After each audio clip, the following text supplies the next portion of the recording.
Maksudnya bila orang cemuh dia, orang hina dia, dia kata tak apalah, sabar. Ataupun hak dia diambil tau, hak dia dirampas. Dia kata tak apalah. tu dai kata dalam ciri-ciri toksik kan. Dia orang yang menjadi mangsa pada toksik. Itulah orangnya. Toksik, orang toksik narsisis, dia memang suka cari orang macam ni lah.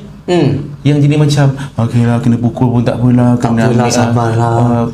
Itu bukan definisi sabar yang sebenar. Nabi mempertahankan agama, Nabi mempertahankan maruah, Nabi mempertahankan nyawa, mempertahankan bahkan manusia-manusia umat Islam. Bukan tak apalah, bunuh-bunuh je lah, mati-mati je lah. Bukan, itu bukan agama. Jadi salah faham tentang sabar tu menyebabkan kita mula menjadi orang yang lemah. So orang yang kuat ni adalah orang yang dia tahu bila dia kena pergi dan bila dia kena step back, bila dia kena tegas, bila dia boleh berlembut. So inilah proses yang kita belajar juga dalam ibadah umrah tu. Yang tak terlalu tekan strict sangat kat Madinah. Boleh tak Madinah kita beli barang? Boleh lah. Kan, tak ada masalah. Biasanya ramai orang shopping kat Madinah lah. Kan, tak ada masalah. Tapi di Mekah fokus buat umrah tu. Fokus selesaikan umrah. Fokus selesaikan rukun-rukun umrah tu. Sebab di situ kita belajar untuk develop sifat tertib, sifat kita ni mengikut rukun dan sebagainya.